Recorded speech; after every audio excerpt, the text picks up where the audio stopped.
Hello dear students, मैं doctor Rakesh जानू। आज आपको पैथोलॉजी के अंदर आपको एक मुख्य टॉपिक जो है वो है ulcerative bowl disease. Ulcerative bowl disease के बारे में एज ए जनरल पढ़ा रहा हूँ, समझा रहा हूँ। अल्सरेटिव बाउल डिजीज़ जो है वो एक ऐसी डिजीज़ है जिसमें कि अल्सरेटिव लीजन्स डेवलप होने लग जाते हैं म्यूकस मेम्ब्रेन और वॉल ऑफ जीआई ट्रैक्ट में।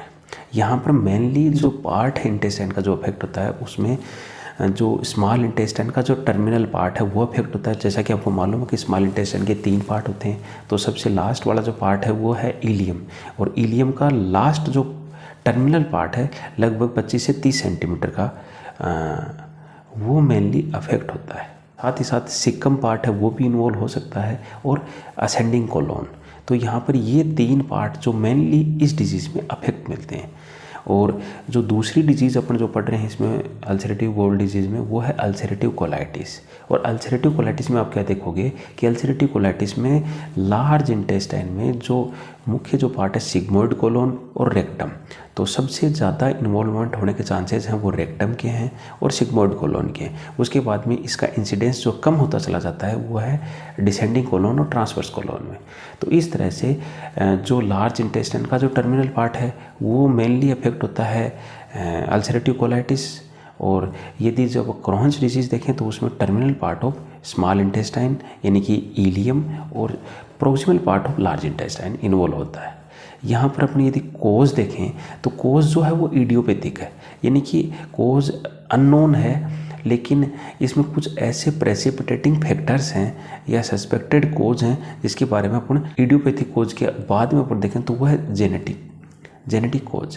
तो जेनेटिक कोज में यहाँ पर इस तरह की डिजीज़ यदि फैमिली में किसी को रही है तो फर्स्ट डिग्री में जो फैमिलियर है उसमें उतने ही ज़्यादा चांस हो जाते हैं इस डिजीज़ के होने के। जैसे मदर और फादर में से किसी को है तो संतान को होने के चांसेस उतने ही ज़्यादा हो जाते हैं। लेकिन यदि पास्ट हिस्ट्री में अपन जाएँ फैमिली में तो अपन देखेंगे कि यदि ग्रैंडफादर और ग्रैंडमदर को है तो वहाँ पर इंसिडेंस थोड़ा कम हो जाते हैं कोज। इसके अलावा दूसरा कोज आप देखोगे वो है, तो देखा जेनेटिक कोज। जेनेटिक कोज के बाद में देखोगे ऑल इंटेस्टाइन और लार्ज इंटेस्टाइन में आपको मालूम है बैक्टीरियल फ्लोरा खास करके लार्ज इंटेस्टाइन में पाए जाते हैं। साथ ही साथ अपन फूड लेते हैं तो फूड के अगेंस्ट एक हाइपर सेंसिटिविटी डेवलप हो जाए और वहाँ पर अपनी बॉडी जो जीआई ट्रैक्ट है उसकी वॉल में जो एंटीजेंस हैं फूड कंटेंट जो उसके against anti immune response develop हो जाए और उसकी वजह से एंटीबॉडी रिएक्शन हो और स्मॉल इंटेस्टाइन की म्यूकस मेम्ब्रेन वो अफेक्ट और वहाँ पर ulcerative lesions later on inflammatory then later on ulcerative lesions develop होने लग जाते हैं। तो first of all enteritis and then ulcerative lesions. तो यहाँ पर आपने देखा कि लार्ज इंटेस्टाइन और स्मॉल इंटेस्टाइन में जो अल्सरेटिव लीजन्स डेवलप हो रहे हैं तो उसका मुख्य कारण तो आपने देख लिया जैसे इडियोपैथिक है। लेकिन यदि अपन देखें जेनेटिक कोज में तो जेनेटिक कोज में फर्स्ट डिग्री प्रिवेलेंस जो है वो ज़्यादा मिलता है। इसके अलावा आप देखोगे डाइटरी फैक्टर्स। तो डाइटरी फैक्टर्स में जैसे हर पर्सन में नहीं लेकिन कुछ पर्सन्स जो हैं उनमें स्पेसिफिक डाइटरी कंटेंट्स जो हैं उसके अगेंस्ट इम्यून रिएक्शंस डेवलप होने लग जाती हैं, यानी एंटीबॉडी रिएक्शंस होती हैं स्पेसिफिक एंटीजेंस के अगेंस्ट, जिसकी वजह से म्यूकस मेम्ब्रेन में initially inflammatory lesions later on वहाँ पर अल्सरेटिव लीजन्स अपीयर होने लग जाते हैं। तो यहाँ पर एक मुख्य कोज डाइटरी फैक्टर भी होगा। तो डाइटरी फैक्टर है। इसके अलावा डाइटरी फैक्टर में दूसरा कोज जो है वो है हाईली स्पाइसी डाइट है, और साथ ही साथ स्पाइसी डाइट के साथ साथ आप देख रहे हो कि वहाँ पर यदि फाइबर इंटेक है वो कम है, ठीक है, फाइबर इंटेक यदि कम है, फैटी रिच डाइट यदि अपन ले रहे हैं तो उसमें फिर उतने ही ज़्यादा चांस हो जाते हैं इस डिजीज़ के होने के। तो डाइट से संबंधित 2 तरीके से अपन ने देख लिया, एक में तो इम्यून रिएक्शंस डेवलप हो रही हैं और दूसरे में अपन डाइट जो है वो स्पेसिफिकली अपन यदि स्पाइसी डाइट ले रहे हैं और रिफाइंड कार्बोहाइड्रेट है और उसमें यदि अपन फाइबर इंटेक कम से कम ले रहे हैं तो वहाँ पर ज़्यादा चांसेस होते हैं इस तरह के डिजीज़ या डिसऑर्डर होने के। उसके बाद में आप देखोगे यहाँ पर अलग जो कोज आ जाता है वो है इन्फेक्शन। इन्फेक्शन में स्पेसिफिक इन्फेक्शन, तो एक इन्फेक्शन जैसे कि इन्फेक्टिव ऑर्गेनिज्म क्रॉनिकली यदि प्रेजेंट है, चाहे वो बैक्टीरियल हो, फंगल हो, वायरल हो, तो प्रोटोजोवल हो, तो उस कंडीशन में स्मॉल और लार्ज इंटेस्टाइन में इस तरह के लीजन्स डेवलप होने लग जाते हैं। लेकिन स्पेसिफिक इन्फेक्शन अपन देखेंगे तो उसमें एक है माइकोबैक्टीरियम पैराट्यूबरकुलोसिस और एक है जैसे अपन देखते हैं हेलिकोबैक्टर इन्फेक्शन है, तो उसमें क्या है कि स्मॉल इंटेस्टाइन में इनिशियली इन्फ्लामेटरी लीजन्स और लेटर ऑन धीरे धीरे यदि वो क्रॉनिकली प्रेजेंट होते हैं तो वहाँ पर अल्सरेटिव लीजन्स हैं वो डेवलप होने लग जाते हैं। अब अपन बात देखें यहाँ पर, तो ये तो है मुख्य कॉमन कोज जिसमें इस तरह के डिजीज़ होने के चांसेस ज़्यादा हो जाते हैं। ठीक है, इसमें साइकोलॉजिकल फैक्टर्स भी इम्पोर्टेंट रोल प्ले कर रहे हैं, जैसे कि स्ट्रेस है, ग्रीफ है, मॉडर्न जो लाइफस्टाइल है वो एक मुख्य कोज है इस तरह के डिजीज़ या फिर इस तरह की डिजीज़ में जो सिम्टम्स हैं उसको प्रेसिपिटेट करने में ये फैक्टर्स इंपॉर्टेंट रोल प्ले करते हैं। इसके बाद में आप देखोगे यहाँ पर पैथोलॉजिकल लीजन्स, तो pathological lesions point of view से यदि अपन इन दोनों में डिफरेंस करें तो आप देखोगे कि यहाँ पर पैथोलॉजिकल लीजन्स में अपन देखेंगे यदि क्रोहन्स डिजीज़ की स्टडी करें तो क्रोहन्स डिजीज़ में जैसे आपने देखा कि क्रोहन्स डिजीज़ में terminal part of ileum and proximal part of large intestine affect होता है। तो यहाँ पर जो लीजन्स होंगे सबसे मुख्य बात यह है कि वो पैची होंगे, यानी स्पॉट्स अपने को अल्सरेटिव स्पॉट्स हैं वो अपने को अलग अलग साइड्स पर दिखाई देते हैं, जगह जगह होंगे। और इन दो स्पॉट हैं उनकी इन बिटवीन जो म्यूकस मेम्ब्रेन है वो क्या होगी, नॉर्मल दिखाई देगी, उसमें किसी तरह का कोई अल्सरेटिव लीजन नहीं प्रेजेंट होगा। यानी कि अपन बोलेंगे skip areas are present in between two patchy ulcerative lesions. ठीक है, ये मुख्य कैरेक्टर है।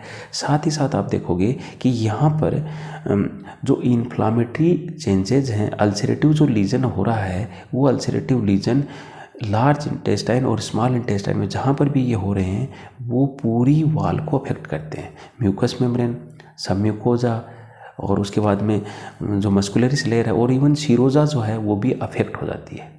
और इस तरह के लीजन्स जो हैं ट्रांसम्यूरली प्रेजेंट होते हैं। एक वर्ड यूज होता है ट्रांसम्यूरल। ट्रांसम्यूरल का मतलब है wall thickness of small intestine as well as large intestine, जहाँ पर भी ये प्रेजेंट है वहाँ पर पूरी अफेक्ट होती है। और जो अल्सरेटिव लीजन्स होंगे तो वहाँ पर इन्फ्लामेटरी रेस्पॉन्स क्रोनिक होगा, क्रोनिक इन्फ्लामेटरी रेस्पॉन्स वहाँ पर अपने को मिलता है। क्रोनिक इन्फ्लामेटरी रेस्पॉन्स में यहाँ पर मोनोन्यूक्लियर सेल्स का इन्फिल्ट्रेशन होगा, साथ साथ जो लीजन्स हैं वहाँ पर डिजनरेटिव चेंजेस प्रेजेंट होंगे, जो मार्क्ड सेल डिजनरेशन प्रेजेंट होगा, जो ब्लड वेसल्स हैं वो इरोडेड होंगी और इरोडेड ब्लड वेसल से जो हेमरेज है वो होगा और हेमरेज जो है वो स्टूल में प्रेजेंट होगा और मेलाइना का सिम्टम्स जो है वो जनरली प्रेजेंट होता है। ये मुख्य कैरेक्टर है किसका, ये मुख्य कैरेक्टर है क्रोहन्स डिजीज़ का। इंपॉर्टेंट कैरेक्टर याद रखो इस चीज़ को, ट्रांसम्यूरली इफेक्ट होता है।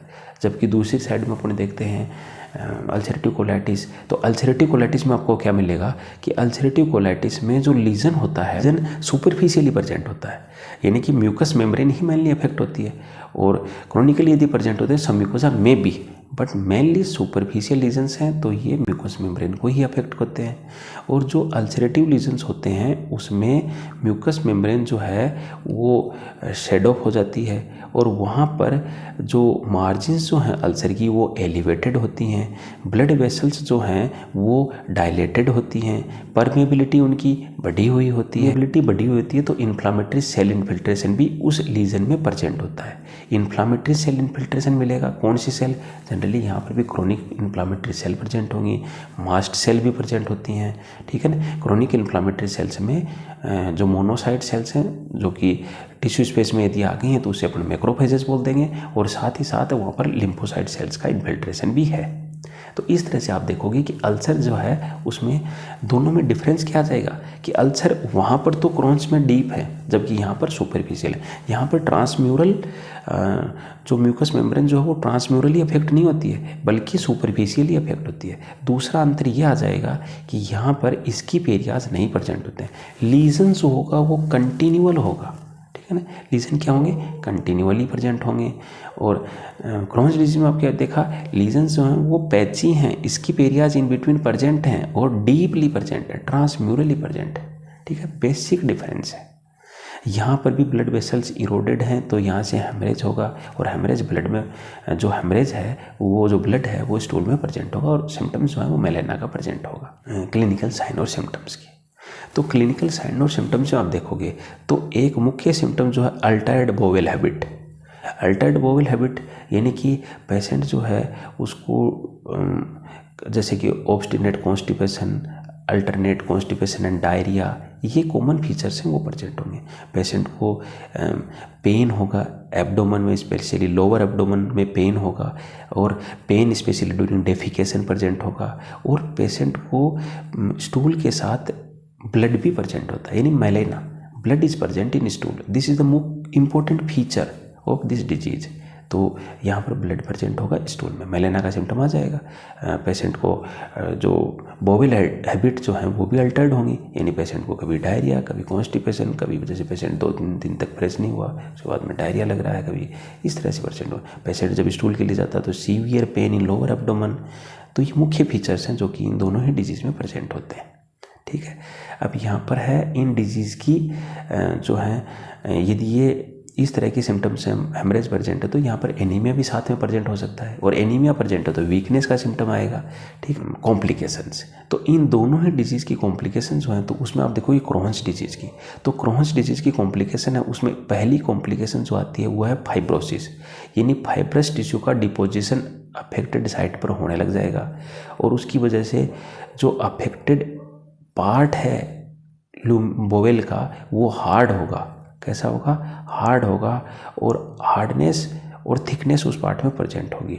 तो यहाँ पर इसीलिए अपन एक टर्म बोल देते हैं मेट्रिक ग्रेनुलोमेटस डिसऑर्डर प्रेजेंट है, यानी कि यहाँ पर अल्सरेटिव चेंजेस प्रेजेंट होंगे, इन्फ्लामेशन क्रोनिक है, अल्सरेटिव चेंजेस आ गए, और फिर यहाँ पर ग्रेनुलेशन टिश्यू की फॉर्मेशन भी हो गई है, जिसकी वजह से इंटेस्टाइन की ल्यूमेन नैरो हो गई है, और ल्यूमेन नैरो होने की वजह से पेशेंट को ऑब्स्टिनेट कॉन्स्टिपेशन का सिम्टम्स आने लग जाएगा।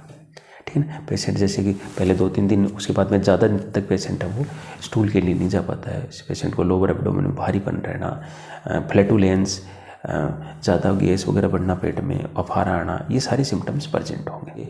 अल्सरेटिव कोलाइटिस है, अल्सरेटिव कोलाइटिस में क्या है कि सुपरफिशियली अफेक्शन हो रहा है, सुपरफिशियल में लेयर जो है म्यूकस मेम्ब्रेन की वो अफेक्ट हो रही है, तो वहाँ पर डीप लेयर्स का कोई इन्वॉल्वमेंट है नहीं, फाइब्रस टिश्यू का डिपोजिशन होने के चांसेस बहुत कम होंगे, रेयर प्रेजेंट होते हैं, हो सकते हैं बट रेयरली प्रेजेंट होते हैं। यहाँ पर मुख्य फीचर जो मिलेगा अपने को वो मिलेगा कार्सिनोमा का, मेलिग्नेंसी कार्सिनोमा की होगी।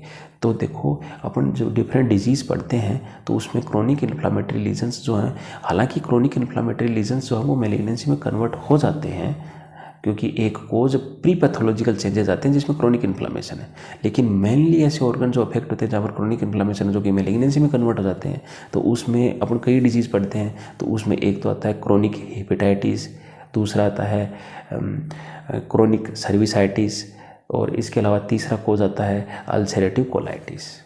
ठीक है, ये डिफरेंट डिसऑर्डर्स हैं जो कि क्रोनिकली यदि आप अल्सर और इन्फ्लामेशन प्रेजेंट है तो वो मेलिग्नेंसी में कन्वर्ट होने के चांसेस या उनकी टेंडेंसी ज़्यादा होती है। कि क्रोन्स डिजीज़ है तो उसमें मेलिग्नेंसी के चांसेस तो कम होते हैं, हालांकि कॉम्प्लिकेशन, ये डिजीज़ लॉन्ग टर्म तक प्रेजेंट है तो वहाँ पर कॉम्प्लिकेशन मेलिग्नेंसी हो सकती है, लेकिन यहाँ पर मुख्य जो कॉम्प्लिकेशन आएगी इसकी ऑब्स्ट्रक्शन की, यानी स्मॉल इंटेस्टाइन में फाइब्रस टिश्यू का डिपोजिशन हो जाएगा, वो ब्लॉक हो जाएगी वहाँ से, तो स्टूल फीकल पार्टिकल्स आगे की तरफ मूव ही नहीं कर पाएंगे, तो ये कॉमन सिम्टम आएगा। फिस्टुला फॉर्मेशन यानी ओपनिंग प्रेजेंट होंगी पेरिटोनियम में, जनरल पेरिटोनाइटिस। अब है मैनेजमेंट क्या है इन डिजीजेज का? तो मैनेजमेंट, मेडिकल मैनेजमेंट है कि अपने को जो chronic inflammatory changes, ulcerative changes आ रहे हैं उसको सप्रेस करना है, उसकी पैथोजेनेसिस को या उस पैथोलॉजी को सप्रेस करना है, कुछ ऐसा मेडिकेशन उसको प्रोवाइड करना है, साथ ही साथ उसको सिम्टम्स जो आ रहे हैं उसको सिम्टोमेटिक ट्रीटमेंट भी प्रोवाइड करना है।